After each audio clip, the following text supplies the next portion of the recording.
Hey there, welcome to the Emotional Revolution podcast. I'm Kayla Birch, and I'm here to help you break free from those emotional patterns that keep holding you back so you can step into alignment, reclaim your confidence, and create the life and business you've been dreaming of. So let's get started and begin your journey to emotional freedom. Welcome to the first episode of the Emotional Revolution podcast. I'm Kayla Birch, and I'm so freaking excited to kick off this journey with you. So in our episode today, we are diving deep into emotional patterns. So we're going right into it. We're going into the things that keep us stuck, whether that's in life or business or relationships. We want to begin to explore why these patterns keep showing up for you and how they're impacting your day to day. And most importantly, how you can start breaking free from them. So I'm also going to introduce you to a powerful tool that has been transformational in my own personal life and also in those that I work with.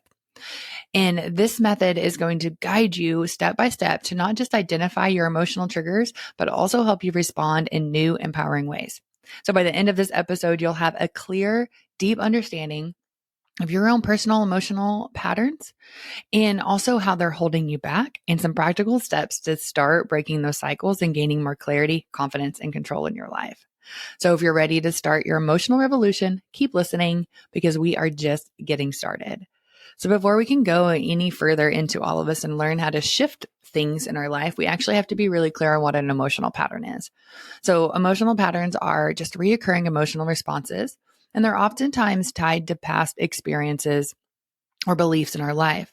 And our beliefs are oftentimes, again, created from experiences in our life. So something happened and then we responded with a belief and an emotion. And so this is really telling for what is happening currently in our life by looking in our past and using that as a way to say, oh, this is why I'm reacting like this. So I have to put a disclaimer in right now. I'm absolutely not telling you that you can blame every single thing in your past for what's happening right now.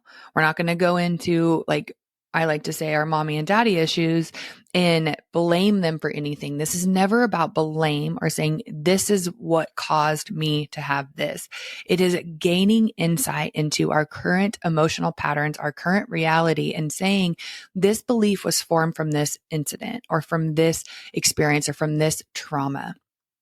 And that is simply all it is. We're not blaming or shaming anyone, not ourselves and not others throughout this journey. We're stepping into what I like to call radical responsibility.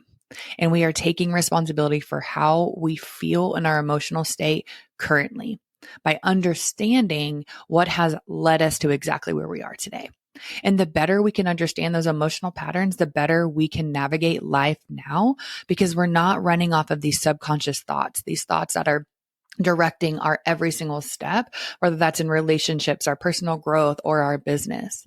So we're actually being able to make our decisions from a higher level of choice and consciousness versus these outdated systems and beliefs from our unconscious level. And so what we're going to do today is really learn how to bring those things to the surface so they can become conscious. And so I want you to make that commitment to yourself first and foremost in your emotional journey. While you're listening to this podcast, while you're doing any type of deep work, I want you to really make the commitment to yourself that you are committed to you. You are committed to telling yourself the truth, and you are committed to not blaming or shaming others, and you're not blaming or shaming yourself, right? There's no judgment here. No judgment for anyone else and no judgment for you. I think that's really important as we get into this work. And so when we go back to explore from the past, we're going back for information, but not to stay there, right? We want to just see what led us to where we're at today. And then how can we shift where we're at today to create a different future, right? So there's so many different aspects to this, and we're going to get into that. I'm going to teach you a method where you can actually go step by step in identifying your trigger to your response. It's a really powerful. We have to get into a couple of other things so you can really understand what these emotional patterns are and why we stay stuck in them. So we have these things like the fear of unknown or the fear of failure. There's comfort in our familiar. I like to call it our familiar zones, not our comfort zones, because it's not comfortable. Right? If you ask yourself right now if you're comfortable, the answer is absolutely not. You are not comfortable with where you're at. You're just really freaking familiar with it. And so it's not serving you anymore, but it did at one point. So we can thank it and say, thank you for allowing me to be here. But now I'm ready to move on. And there's a big point of this where we stay stuck in these patterns is because we just don't have the self-awareness, right? We don't have the understanding of where the patterns came from. So there's such a huge difference in how we ask questions of ourselves as well. And we are oftentimes asking questions of ourselves in a really negative way of why can't I just move forward? What's wrong with me? Well, your brain's going to tell you all the things that are wrong with you and all the things that you believe not to be supportive for you. So you're now just reconfirming the emotional patterns and the beliefs that you thought from before. And so sometimes we can just simply re-ask ourselves a question in a different way to make it more positive. So what can I do differently? How can I see this differently? Or where is this thought coming from? Is this a borrowed belief from somebody else? Is this something that I adopted because I created a response to a situation that I was in? And then I created the belief as a way of protection. So we start to kind of step back a little bit and create a little bit more distance from what's happening in our current life and how we are responding to it. So I often like to say it takes us out of the VR headset and puts us in the controller. So we can see our avatar, we can see our character playing in front of us, and we're not looking at it from that first person POV anymore. We can actually create a little distance to potentially have a different response. And so for me, this is a really important aspect whenever I started to really notice my emotional patterns and how they were really disrupting my ability to move forward. So I was very much chaotic in my internal state. So I would thrive off of chaos. So chaos in my external environment was something that really fueled me, but I told myself it didn't. And I made all of these like excuses that would say, oh, you could be more successful if your life just wasn't crazy, right? Or if your kids were calm, or if this traumatic incident hadn't happened or wasn't happening, or you weren't going through this. But really what it was is I kept myself in a chaotic state because it allowed me to continue to play the victim. And I played the victim because I didn't feel smart enough or good enough to actually accomplish anything.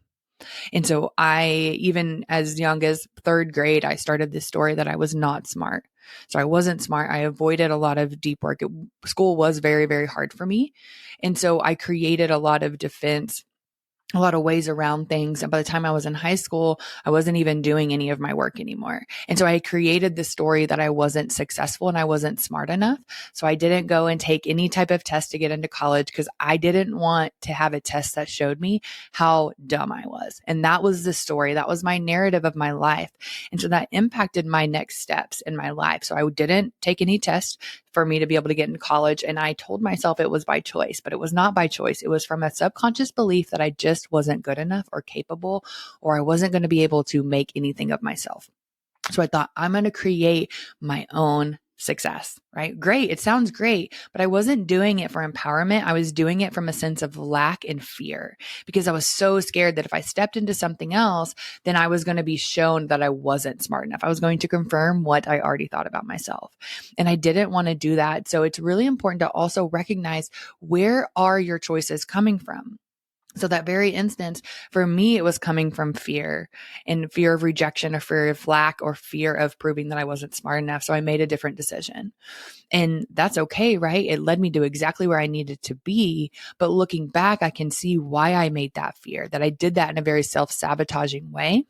So I could avoid being outed as someone who wasn't good enough, right? So, but that story, that narrative followed me everywhere I went, because I would pull back. If I just started doing something else, I'd pull myself back. I just didn't feel smart enough. I was worried that when I stepped into even my role as a coach, that I wasn't going to be successful because I never went to college. And a lot of people I were working with did, and they really, really, really honored people who went to college. And so they already had a mindset that, in their perspective, someone not going to college, they weren't smart. And so that was my biggest fear confirmed over and over and over. But what I started to work on was myself, and realizing that I'm not stupid. I am extremely capable. So I didn't have to keep living that narrative, even if the narrative of others in front of me was telling me something different. I didn't have to play into that game anymore. And I was able to shift out of this feeling of lack.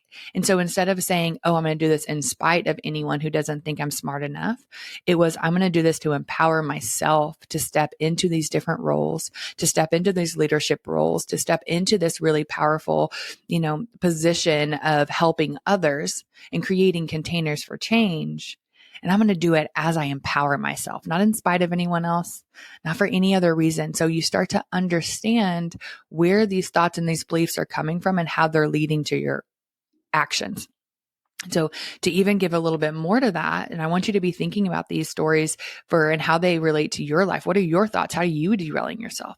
Right. So even as I stepped into it and I said, yes, I'm going to do it. Right. I gave myself that pump. I believed in myself. What I would do is I would get started and a little bit of success would come my way and I would completely sabotage it. So I would stop being consistent.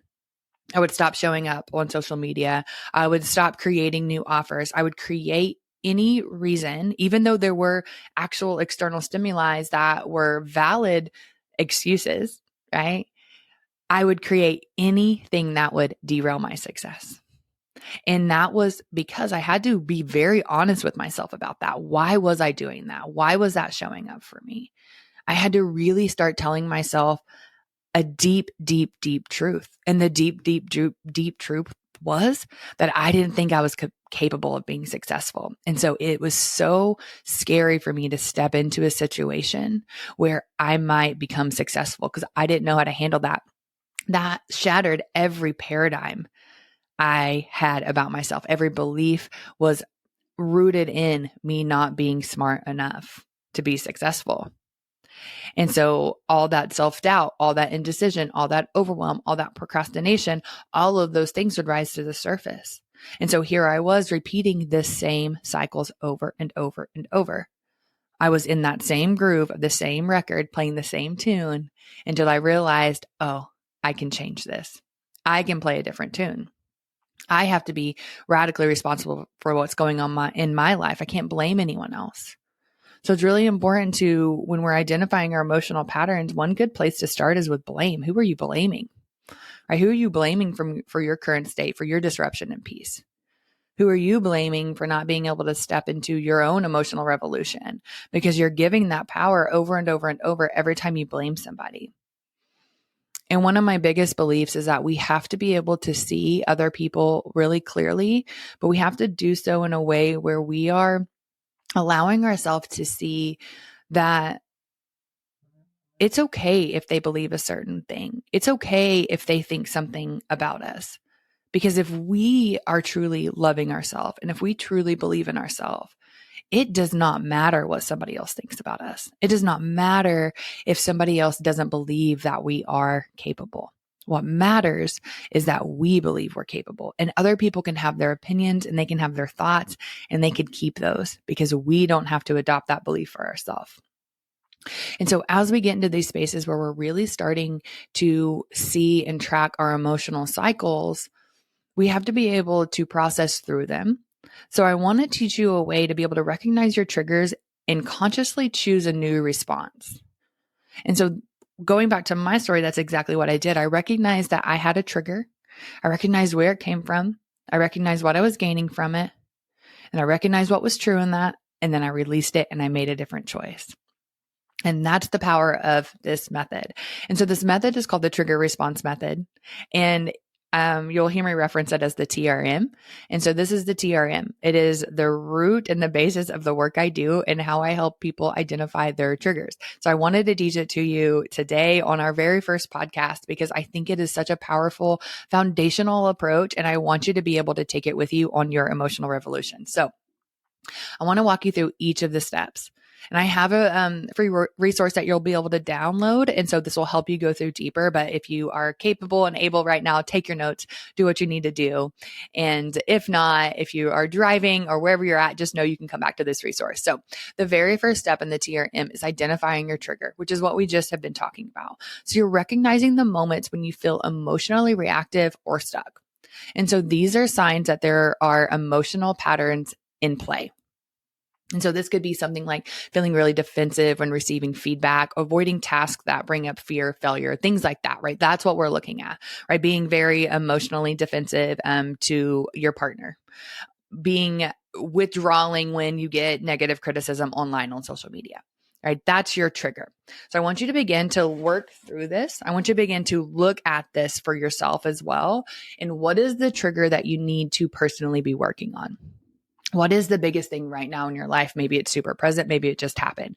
Or maybe it's just something that you know you need to adjust because it is derailing your life or your business growth.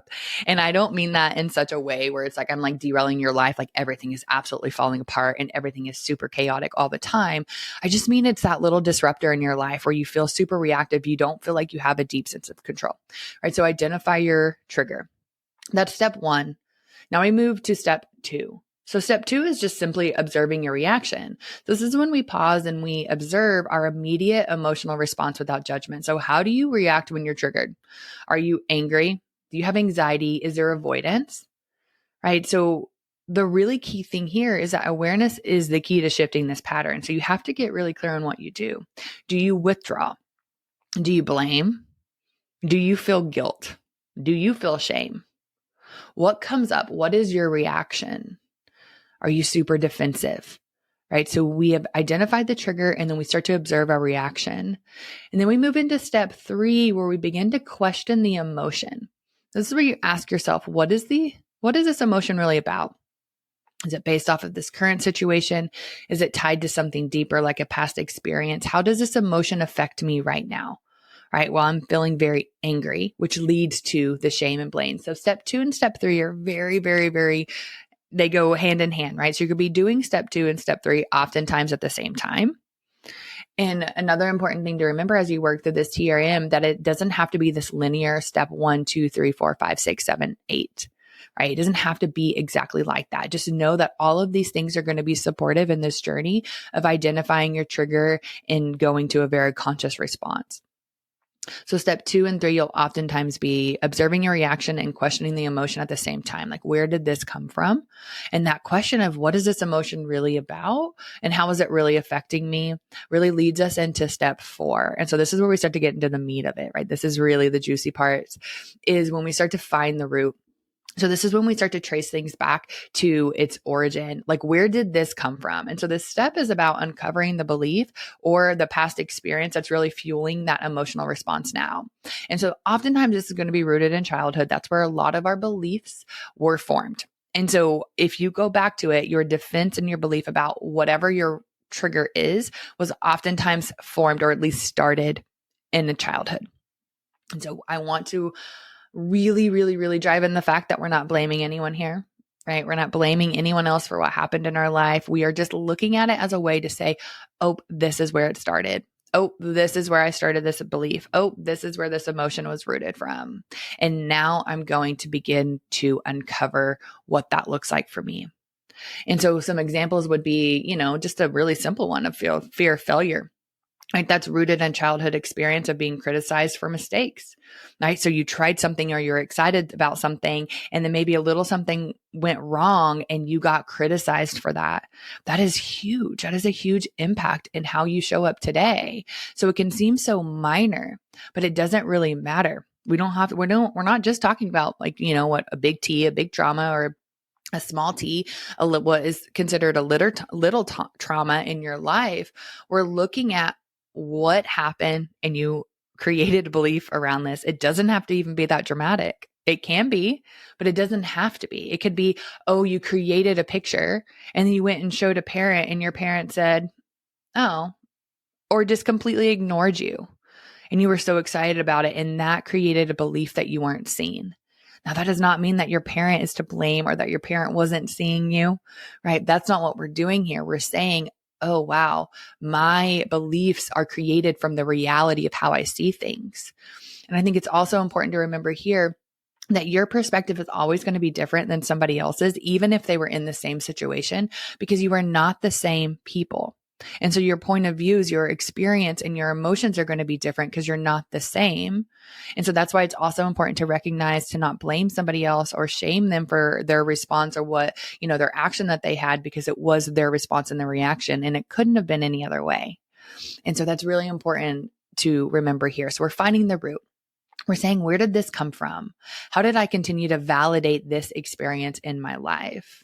And so for me, this is a really, really funny one.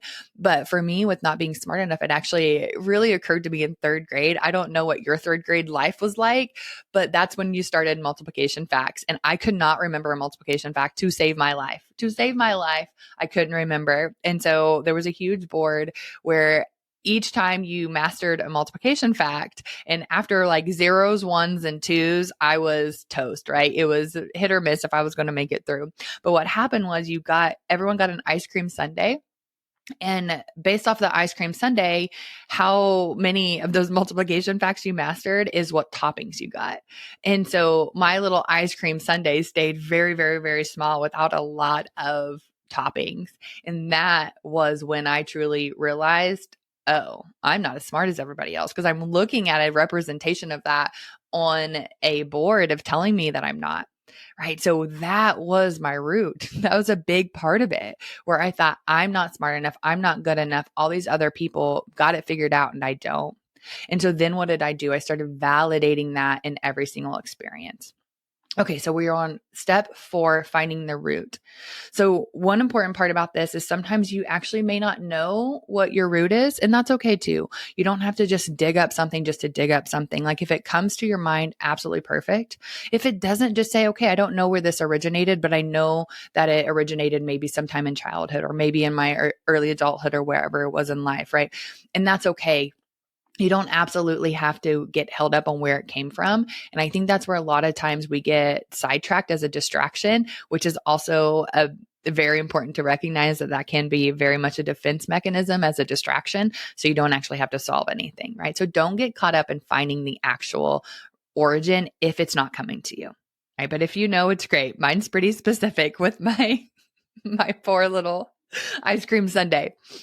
All right. So step 4, now we move into step 5, which is identifying the payoff.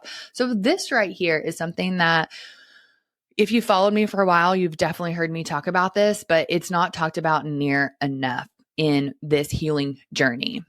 Because a lot of times what your root is, right? You've talked about that. You've excavated as best as you can.